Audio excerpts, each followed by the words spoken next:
Hello friends, आज फिर हम आए हैं तेजा स्टेनो से आपके लिए एसएससी स्टेनोग्राफर की कुछ इन्फॉर्मेशन लेके।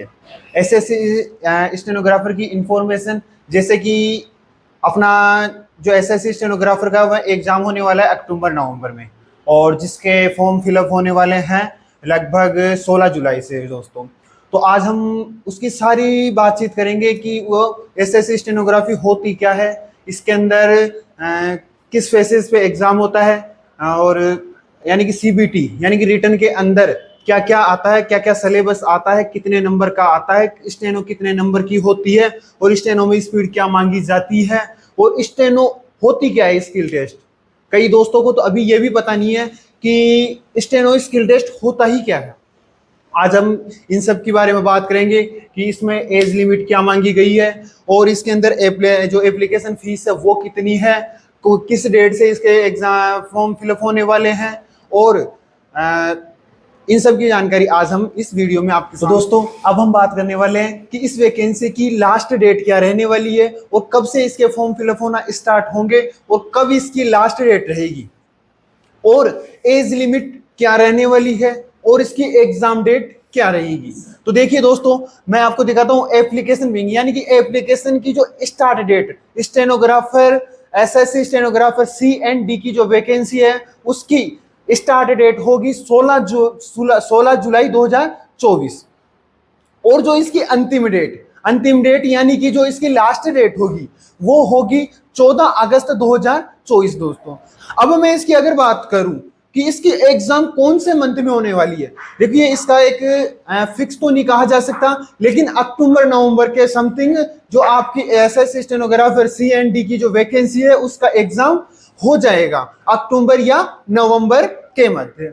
अब कई दोस्त ये भी क्वेश्चन पूछेंगे कि सर अगर अक्टूबर नवंबर के मध्य इसका अगर एग्जाम हो जाएगा तो इसका जो रिटर्न है, जो इसका स्किल टेस्ट है स्टेनो का, वो कब होगा।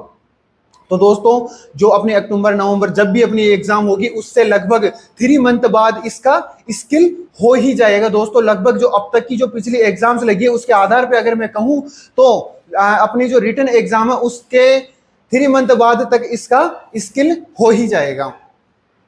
और मैं इस पॉइंट में बात करने वाला था आपकी एज लिमिट की, कि इसके अंदर क्या एज लिमिट रह सकती है। तो अगर मैं मिनिमम एज की बात करूं दोस्तों, अगर मैं मिनिमम एज की बात करूं तो 18 ईयर्स ओल्ड यानी कि 18 साल से ऊपर का यानी कि 18 वर्ष से ऊपर का हर वो व्यक्ति जो कि 12th पास है वो इसके अंदर अपना फॉर्म फिलअप कर सकता है। और अधिकतम एज की बात करूं तो अधिकतम एज इसमें देखिए तो 2 भागों में बटी हुई है ये वैकेंसी। एक तो सी एसएससी स्टेनोग्राफर सी और एक होती है एसएससी स्टेनोग्राफर डी। अगर मैं बात करूं एसएससी स्टेनोग्राफर डी की, तो एसएससी स्टेनोग्राफर डी में अगर बंदा 27 साल यानी 27 ईयर्स तक का ही बंदा फॉर्म फिलअप कर सकता है। और अगर एसएससी स्टेनोग्राफर सी की बात करूं, अगर एसएससी यानी कि 30 वर्ष तक का हर बंदा इसके अंदर फॉर्म फिलअप कर सकता है। अब अगर मैं आगे बात करूं दोस्तों आपकी कि जैसे कि इसमें एलिजिबिलिटी यानी कि इसके अंदर मांगा क्या क्या गया है।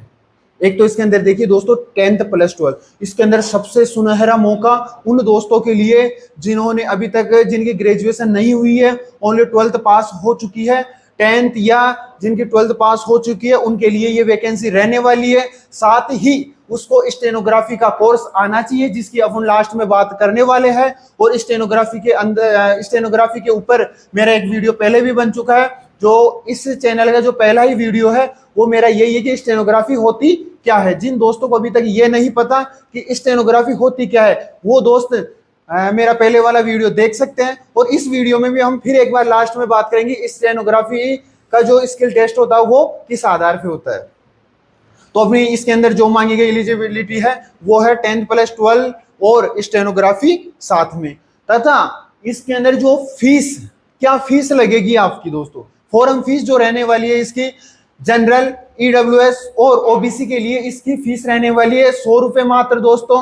और जो अदर कैटेगरीज हैं जैसे कि एससी एसटी और महिला कैटेगरी, इनकी कोई भी फीस बिल्कुल फ्री फीस है दोस्तों।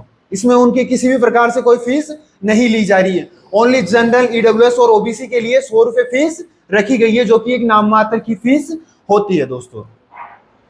अब मैं बात करूं कि इसका जो सीबीटी होता है, इसके सीबीटी में क्या क्या पूछा जाता है और कहां कहां से पूछा जाता है और कितने क्वेश्चन आते हैं और कितने नंबर का ये सीबीटी पेपर होता है दोस्तों।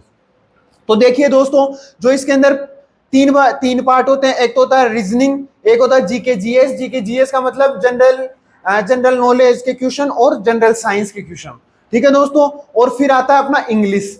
3 सब्जेक्ट से क्वेश्चन पूछे जाते हैं, जीके से, रीजनिंग से और इंग्लिश से। जो इसकी रीजनिंग है वो दोस्तों 50 नंबर की रहने वाली है। इसके दोस्तों जो इसकी रीजनिंग है वो कितने नंबर की रहने वाली है? 50 नंबर की, और 50 ही क्वेश्चन होंगे, यानी कि 1 नंबर का 1 क्वेश्चन होगा। और जो इसकी जीके है वो भी 50 क्वेश्चन की ही रहेगी और 50 ही नंबर की रहेगी, यानी कि 1 नंबर का 1 क्वेश्चन। और जो इसका इंग्लिश वाला पार्ट है वो 100 क्वेश्चन रहेंगे और वो ही 100 नंबर के रहेंगे, यानी 1 नंबर का 1 क्वेश्चन है। तो मैं बात करूं दोस्तों, कुल मिला के अपने पास 200 क्वेश्चन हो जाते हैं और 200 क्वेश्चनों में 200 नंबर का पेपर ये हो जाता है। जिसके अंदर कट ऑफ की है तो बात अपन कट ऑफ की बाद में करेंगे। पहले बात करते हैं कि इसमें टाइम ड्यूरेशन, यानी कि ये पेपर कितने घंटों का होगा। तो दोस्तों मैं आपके सामने बात करूं 120 मिनट, यानी कि 120 मिनट मतलब कि 2 घंटों का ये पेपर होने वाला है दोस्तों। और इसी के साथ मैं आगे बात करता हूं दोस्तों आपकी सीबीटी के बाद में, कि इसका सीबीटी के बाद में क्या होता है और फिर यानी कि इसके स्टेप बाय स्टेप इसके अंदर होता क्या है। पहला आपने फॉर्म फिलअप किया, फॉर्म फिलअप के बाद आपने इसका सीबीटी यानी कि रिटन टेस्ट दिया, जिसके अंदर हमें रीजनिंग पढ़नी पड़ी, जीके पढ़नी पड़ी, और मैं बात करूं जैसे कि स्टेनो का स्किल की प्रिपरेशन करनी पड़ी। तो अब इसमें होता क्या है, सीबीटी होता है। सीबीटी के बाद में इसमें होता है डायरेक्ट स्टेनो स्किल, जो कि सीबीटी के लगभग 2 से 3 महीने बाद क्रिएट करवाया जाता है एसएससी स्टेनोग्राफी के द्वारा, यानी कि स्टाफ सिलेक्शन पोस्ट के द्वारा यह एग्जाम क्रिएट करवाई जाती है, जो कि अपने इस रिटन टेस्ट के लगभग 3 महीने बाद क्रिएट करवा दी जाती है। सीबीटी के बाद हुआ स्किल, फिर आती है फाइनल कट ऑफ। अगर देखो मैं अभी ज्यादा फाइनल कट ऑफ के बारे में ज्यादा बातचीत नहीं करना चाहूंगा, क्योंकि ये अगर मैं फाइनल कट ऑफ वगैरह के बारे में ज्यादा बातचीत करूंगा तो ये वीडियो थोड़ा सा लंबा हो जाएगा दोस्तों। मैं आपके लिए बिल्कुल एक शॉर्ट वीडियो बना के लाना चाहता हूं, यानी कि छोटा से जितना ज्यादा छोटा हो सके उतना ज्यादा वीडियो। कट ऑफ वगैरह के लिए मैं आपके लिए एक नया वीडियो फिर से बनाने जा रहा हूं दोस्तों। इसके बाद जो आने वाला वीडियो में इस वैकेंसी की कट ऑफ के बारे में ही बात करूंगा दोस्तों उस वीडियो के अंदर। फिर इसकी फाइनल कट ऑफ निकलेगी। फिर कट ऑफ निकलने के बाद दोस्तों इसमें डॉक्यूमेंट्स वेरिफिकेशन होता है। डॉक्यूमेंट्स वेरिफिकेशन के बाद इसमें फाइनल सिलेक्शन हो जाता है दोस्तों, ठीक है दोस्तों। तो फिर अगली बात आती है कि इसकी सैलरी। अब आप सेलेक्ट तो हो गए दोस्तों, लेकिन इसकी सैलरी क्या रहने वाली है उसके बारे में मैं आपके सामने बात करने वाला हूं। सैलरी अगर देखो ग्रुप सी की बात करूं, इसमें 2 ग्रुप होता है। मैंने फर्स्ट टाइम में आपको बताया कि इसके अंदर 2 ग्रुप होते हैं। अगर देखिए ग्रुप सी की बात करूं तो इसके अंदर 72,147 रुपए पर मंथ, 72,147 रुपए से लेके 87,728 रुपए तक इसकी सैलरी होती है पर मंथ।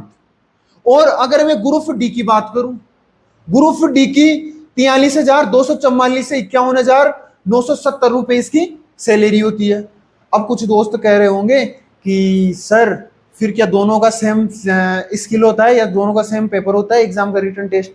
हाँ दोस्तों, आपका एग्जाम का जो रिटन टेस्ट होता है वो पेपर दोनों का एक ही आता है, एक ही पेपर आता है। लेकिन फिर जब कट ऑफ के आधार पे जिसके जितने नंबर आते हैं उसके आधार पे चूज किया जाता है कि उसको ग्रुप सी में भेजना है या ग्रुप डी में ही रखना है। कट ऑफ यानी कि अगर ग्रुप सी की बात करूं तो कट ऑफ कुछ ज्यादा जाती है, और अगर ग्रुप डी की बात करूं कट ऑफ कम जाती है। और इनका अब कुछ ये भी पूछेंगे कि सर क्या आप मतलब हम दोनों का फॉर्म एक साथ फिलअप कर सकते हैं? हाँ दोस्तों, जब आप एसएससी का फॉर्म फिलअप कर रहे हो तो आप दोनों के अंदर एक साथ ही फॉर्म को फिलअप कर सकते हैं, और ये आपको डबल बार फीस भी पे करने की जरूरत नहीं है और डबल बार फॉर्म फिलअप करने की जरूरत नहीं है। लेकिन अगर मैं सीबीटी की बात मैं अगर स्किल की बात करूं तो स्किल दोनों का अलग अलग होता है। लेकिन जिस दोस्त ने सी और डी दोनों पास की है उसका एक दिन कभी भी सीपीटी जो स्किल टेस्ट नहीं होता है, उनका दोनों का अलग अलग, उसको दोनों का अलग अलग टाइमिंग मिलेगा और इसी तरह आपको स्किल देना होगा। और सैलरी के बाद अगर मैं बात करूं, जैसे कि कुछ दोस्त मेरे से पूछेंगे क्या दोनों में एक साथ अप्लाई किया जा सकता है या? मैंने अभी जस्ट आपको बताया कि दोनों में हाँ आप एक साथ अप्लाई कर सकते हो। और कितना समय लगेगा पूरी तैयारी करने में? मोस्ट क्वेश्चन, कितना समय लगेगा पूरी तैयारी करने में? क्या आज से अगर आप या प्रिपरेशन स्टार्ट करो तो क्या इसकी प्रिपरेशन कर सकते हो? क्या ऐसा पॉसिबल है दोस्तों? जी, इसी के बारे में बात करना है। देखिए, अपनी रीजनिंग, जीके और इंग्लिश, अगर ये आपकी थोड़ी बहुत हल्की फुल्की पहले से रेडी है तो आप आज से इसकी प्रिपरेशन स्टार्ट करके और अपना भविष्य बना सकते हो दोस्तों। लेकिन साथ में ही आपको स्टेनो का स्किल भी सीखना ही होगा, क्योंकि दोस्तों अगर आप स्टेनो का स्किल आज नहीं करेंगे तो एक बार मेरा पहले वाला जाके वीडियो देखना, क्योंकि अगर आप नॉर्मल से नॉर्मल अपने को 7 से 8 महीने स्किल के अंदर लगते ही हैं, स्किल को सीखने में कम से कम 7 से 8 महीने लग ही जाते हैं दोस्तों। तो 3 से 4 महीने में आप रेडी कर सकते हो। आप अपना ये जो सीबीटी का यानी कि रिटन टेस्ट का जो मटेरियल हो 3 से 4 महीने में रेडी कर सकते हो। लेकिन स्टेनो, कुछ दोस्त ऐसे कहते हैं कि सर हम तो एक बार एग्जाम पास हो जाए उसके बाद स्टेनो कर लेंगे और स्किल सीख लेंगे। ऐसा कतई पॉसिबल नहीं है दोस्तों। आप 2 से 3 महीने में स्टेनो को तैयार करके और एग्जाम दे पाओ, ऐसा पॉसिबल नहीं है। तो आपको एग्जाम की जो प्रिपरेशन यानी कि रिटन की प्रिपरेशन के साथ साथ स्टेनो भी रेडी करना है। फिर बात आई थी स्टेनो स्किल होता क्या है। जो अपना क्वेश्चन है अगला, स्टेनो स्किल होता क्या है, इसके बारे में मैं पहले भी एक वीडियो बना चुका हूं। इसमें हिंदी भाषा का एक शॉर्ट रूप होता है, यानी कि आपको एक डिक्टेटर के द्वारा हिंदी के कुछ शब्द बोले जाते हैं प्रतिबिंधी, यानी कि एक फिक्स समय के अंदर 1000 यानी कि 10 मिनट में 1000 शब्द बोले जाएंगे, जिनको आप हिंदी में लिखना पॉसिबल नहीं होता है। उनको आप अपने संकेतों में लिखते हो, उसी को स्टेनो कहते हैं दोस्तों। और फिर उनसी संकेतों में लिखे हुए शब्दों को वापस हिंदी में टाइप करना होता है। यही स्टेनो का स्किल टेस्ट होता है। और इसी तरह की और जानकारी पाने के लिए जुड़े रहिए दोस्तों। Thank you. जय हिंद, जय भारत।